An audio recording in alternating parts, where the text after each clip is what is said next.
Hey guys, it's Monica and welcome back to another vlog.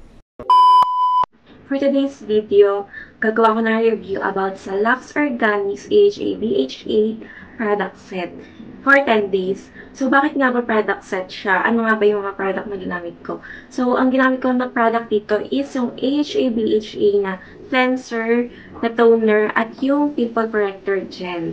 And if you're interested, please keep on watching. So guys, ang skin type ko pala is oily face, itong T-zone na to.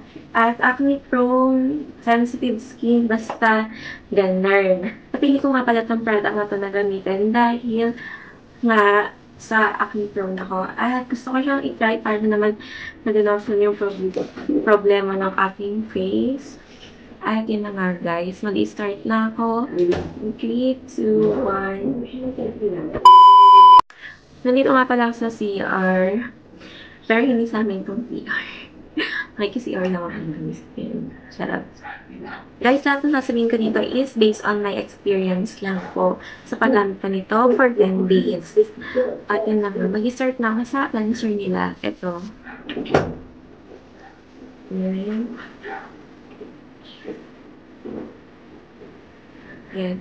So, guys, sa isang ganito is 300 plus siya. Nakalimutan ko na yung price. Sorry. I-try ko na lang ilalagay sa baba, sa description lang, kung magkano itong product na to. Dito sa harap niya is nakalagay HABHA Miracle Solutions Cleanser with salicylic acid, tea tree extract, and glycolic acid. Deep cleansing removes skin dullness, reveals whiter skin.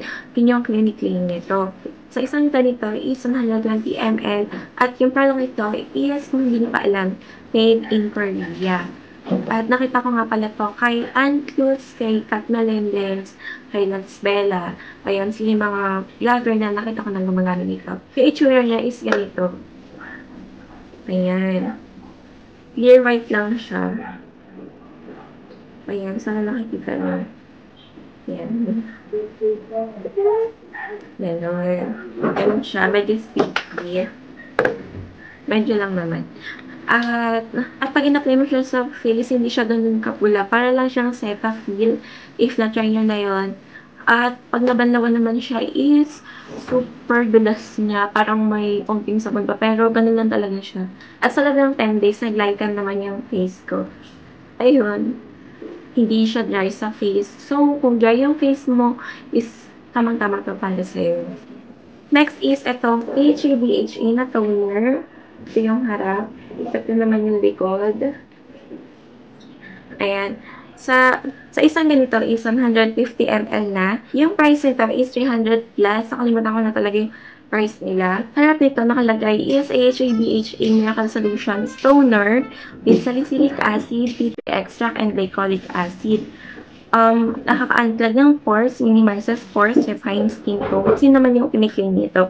And guys, yung feeling na to is normal lang. Walang cooling effect, walang ganun. As in, para lang siyang water. Wala kasi itong alcohol content. Para lang siyang players if na-try nyo na siya. Para sa akin, itong toner na to is hindi siya ganun ka-effect para sa akin kasi feeling ko mas effective sa akin yung may mga alcohol content dahil nasa oily ako. Parang pag may alcohol kasi, mas nakokontrol niya yung oily ng face mo kapag may alcohol content. Ganun. At ito, wala kasi siyang ganun, kaya hindi ko alam kung ano yung na-feel ko sa paggamit nito. So guys, sa loob ng 10 days, ganito pala yung nagagamit ko. So, if tinuloy-tuloy ko pa na gamitin to, is magagamit ko pa siya for 2 to 3 months. Ganun siya katipid gamitin. Next naman is the last but not the least, itong HABHA Pimple Corrector Gel. Ito yung harap. Ito naman yung likod. Sa isang ganito is 10 ml na siya at 150 plus, mga ganun yung price niya. Sorry talaga dahil hindi ko alam yung price. Nakalimutan ko. So guys, ito yung pinaka-last na ina-apply sa mga product na to. So guys, yung maganda dito is kapag meron kang active na pimples tapos in-apply mo, then kinut-kut-kut mo, madali mo makukuha yung loob niya. Ganun. Ganun siya. Ganun yung effect niya para sa akin. And, ayun. yun lang, hindi ko gano'n nakita yung effect niya sa mga bagong pimples kasi parang hindi na napapagaling niya rin. Yung mga active lang. Kasi mga before ko pa na pimples, yung natanggal niya. Ito pala yung tsura niya, guys. Ayan. So, natural lang yung color niya. And, gel talaga siya. Ayan. At yung maganda dito is, madali lang siyang ma-absorb ng face. Ayun lang. So, guys, tapos na ako mag-explain ng mga product na to. And, sasabihin ko na kung bakit ko siya hininto. At kung ano yung mga naging effect niya para sa akin. So, guys, before ko to kasi ginamit, medyo maitim yung mukha ko. Tapos, may pimples na talaga ako. Madami akong pimples. Tapos, putlig sa loob. Ayun. And, ano pa ba? Ayun, oily din talaga yung face ko. Wala nang bago doon. Tapos, nung after ko naman siya gamitin, naglighten yung face ko. Tapos, gumaling yung mga previous na pimples ko. Ayun na nga guys, after 10 days, hininto ko na tong mga product na to. At yung naging effect sa akin is, mas naging oily yung face ko. Kahit naman na naglighten yung mukha ko, hindi na siya ganun kaitim. Pero yun lang, mas naging prone sa acne yung face ko.